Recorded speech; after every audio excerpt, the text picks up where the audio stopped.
ہے. ہمارے ساتھ موجود ہیں ایمبیسڈر جمیل احمد خان صاحب, بہت بہت شکریہ آپ کی موجودگی کا, اور مایہ-ناز اکانومسٹ ڈاکٹر شاہد حسن صدیقی صاحب بھی ہمارے ساتھ موجود ہیں. آپ دونوں کی آمد کا بہت شکریہ.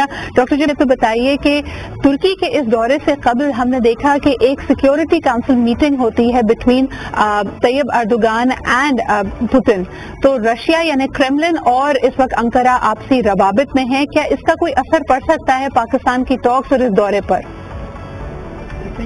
جب بھی بائیلیٹرل ہمارے وزٹس ہوتے ہیں, وہ بھی اسٹیٹ لیول کے, تو اس میں علاقائی اور بین الاقوامی صورتحال پر ضرور گفتگو ہوتی ہے, اور اس گفتگو کا کچھ حصہ کمیونیکے میں آتا ہے, جوائنٹ کمیونیکے میں, اور کچھ حصہ نہیں آتا ہے, وہ ویٹ ہو جاتا ہے دونوں سائڈ سے.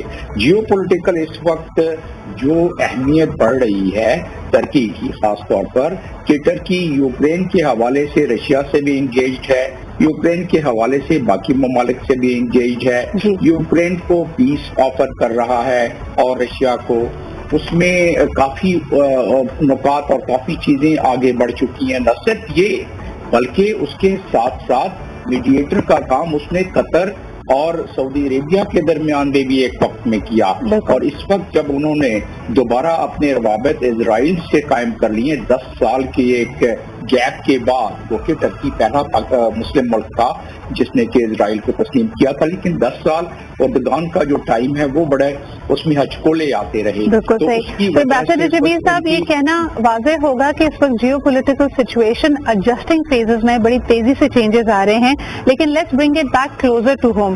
ڈاکٹر شاہد, آپ کیا سمجھتے ہیں کہ پاکستانی معیشت کے لیے وزیر اعظم کا دورہ ترکی کیا خوشخبری لا سکتا ہے؟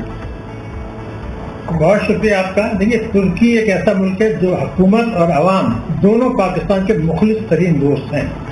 لیکن سوال یہ ہے کہ ابھی پرائم منسٹر صاحب نے کہا جی وہ ترکی کی جو ایکسپورٹس ہیں وہ 270 ارب ڈالر ہیں. بالکل سچ ہے, لیکن ہمارے پاس ایکسپورٹیبل سرپلس ہے کیا؟ اب جو پروجیکشنز ہیں, یہ جو مالی سال شروع ہو رہا ہے, اس میں ہمارا گروتھ ریٹ کہا جا رہا ہے 4.5% کا, یعنی زبردست گر جائے گا.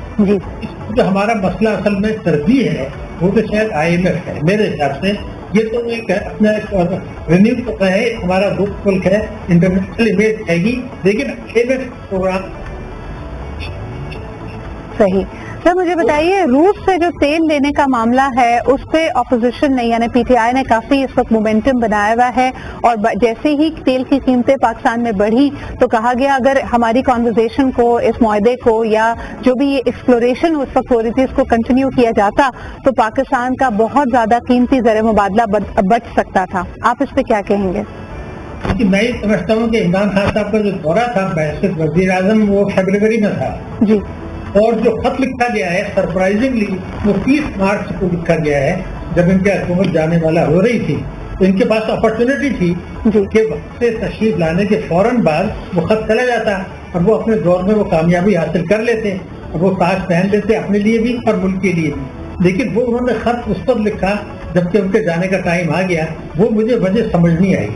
دوسرے یہ کہ شاید پہلی دفعہ ایسا ہوا ہے کہ 3 گھنٹے کی میٹنگ ہوئی, دونوں ملکوں کے جھنڈے بھی نہیں تھے اور کوئی مشترکہ اعلانیہ نہیں آیا. یعنی ہم کہہ رہے ہیں 30 مارچ کو, 1 مہینے کے بعد, کہ جی آپ ہم میں سستا تیل, انہوں نے ایک لفظ بھی نہیں کہا. لیکن اگر الحمدللہ ایسا ہو جاتا ہے اور یہ جو ٹرانسپورٹیشن کاسٹ زبردست ہوگی وہاں سے یہاں آنے کی, وہ چیزیں ہو جاتی ہیں, اور جو انٹرنیشنل ریلیکسیشن ہے تو بہت بڑی خوشی کی بات ہے. ٹھیک ہے جی, اب میں یہی سوال اگر ایمبیسڈر جمیل صاحب آپ سے کروں کہ کیا واقعی اگر ہم سفارتی معاملات کو دیکھیں تو یہ کیا بہت دیر کر دی PTI کی حکومت نے اس وقت خط لکھنے میں, یا یہ معاملات ایسے ہی چلتے ہیں؟ اور دوسرا یہ کہ کیا شہباز شریف صاحب کی حکومت کے سامنے ایک بہت بڑا اس وقت اپرچونٹی موجود ہے, کیونکہ اگر میں دیکھتی ہوں 90% جو تیل روس پرووائڈ کرتا ہے یورپ کو, اور 2 پائپ لائنز کے تھرو, ایک ہنگری کے تھرو اور ایک سینٹرل ایشین پائپ لائن کے تھرو, یورپین یونین نے اس وقت گو اہیڈ دے دیا ہے کہ اس پہ امبارگو اپلائی کیا جائے, تو بائی دا ایئر اینڈ 90% ان کا سپلائی رک جائے گا.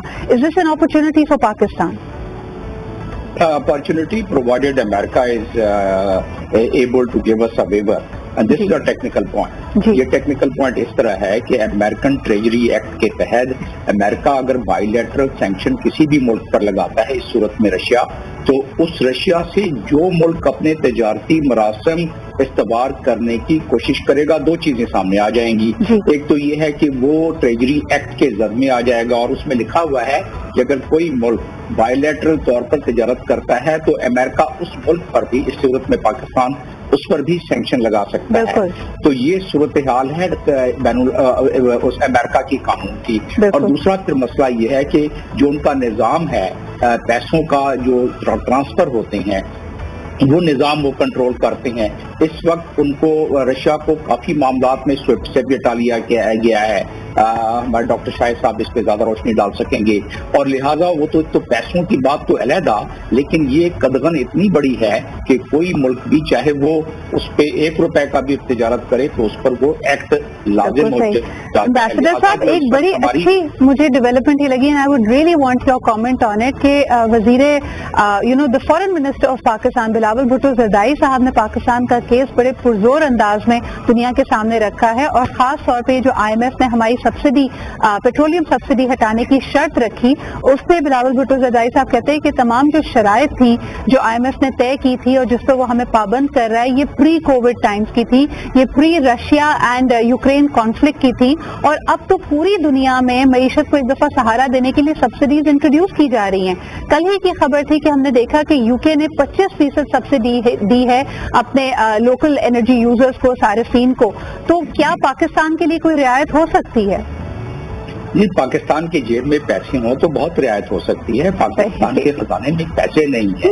دراصل UK کی اگر مثال لے لیتے ہیں اور باقی یورپین کنٹریز کی، ان کے پاس ہیں اتنے ریزرو، ان کے پاس اتنی افورڈیبلٹی ہے. ہمارے پاس تو اپنی جو اس وقت بجلی کی پروڈکشن ہے وہ ہماری پوری نہیں ہو سک رہی ہے، کیونکہ ہماری افورڈیبلٹی نہیں ہے کہ ہم اس پہ تیل استعمال کر سکیں. تو لہٰذا میں سمجھتا ہوں کہ پہلے ہم اپنی بساط کو ٹھیک کریں، پہلے ہم اپنی رائے کو ٹھیک کریں، اس کے بعد سبسڈیز میں تو IMF کے پاس آپ اپنے پیسے دکھلا دیں اور سبسڈی دے دیں. IMF کا پروگرام ڈاکٹر شاہد صاحب سے زیادہ اور کون جانتا ہے کہ IMF کے پروگرام میں تو ان کو جب وہ اپنا پروگرام دیتی ہیں تو وہ اپنے تمام کارنرز کو بالکل ٹائٹ کر کے رکھتے ہیں، اور ساتھ میں اس کی وجہ سے ہی آپ کو دوسرے ممالک پہ پیسے دیتے ہیں. اس صورت میں سعودی عرب، چائنا، باقی ممالک نے، اپنے UAE نے پیسے روکے بھی ہیں کہ وہ IMF کے پروگرام کا انتظار کر رہی ہیں. بلاول بھٹو کی یہ ڈپلومیسی ہے، اس سے یقیناً کچھ جو لچک تو آ جائے گی، لیکن پیسے تو ہم نے اپنے جیب سے نکالنے ہیں. بالکل صحیح. اچھا، یہ جو پیسے کی بات ہے، اور آپ نے بالکل بجا فرمایا کہ پہلے تو IMF سارے کارنرز کو ٹائٹن کرتا ہے، لیکن doctor Shahid sahab, what does this mean for Pakistanis? یعنی ایک نوکری پیشہ پاکستانی کے لیے کیا آگے مزید مہنگائی کا بھونچال آ رہا ہے، اور اس کا کیا رد عمل ہو سکتا ہے؟ ایکسپیکٹڈ یہ بھی ہے کہ بجلی کے نرخ اوپر جا رہے ہیں، تیل کی قیمت اوپر جانے کے فوراً بعد ہم دیکھتے ہیں کہ اشیاء خودنوش کی قیمتیں بھی اوپر چلی گئی ہیں. موجودہ حکومت کے پاس کیا میکانزمز موجود ہیں ایک عام پاکستانی کو ریلیف دینے کے لیے؟ جی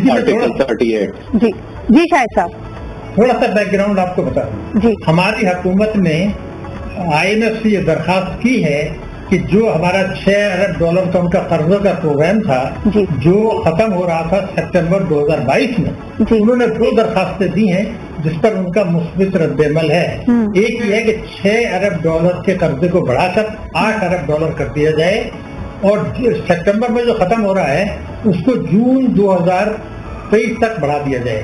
یعنی یہ حکومت اب 2 بجٹ پیش کرنا چاہتی ہے، ان کا پروگرام ہے، ان کی حکمت عملی ہے، بالکل واضح ہے. اب جو یہ بجٹ آ رہا ہے یہ الیکشن بجٹ نہیں ہے، نمبر 1. دوسری بات یہ تھی کہ جب آپ ان سے اتنی بڑی درخواست کر رہے ہیں کہ پیسہ بھی بڑھائیں، تاریخ بھی بڑھائیں، تو پھر ان کا ایمفیسس پیٹرولیم مصنوعات پر نرمی دینے کا نہیں تھا.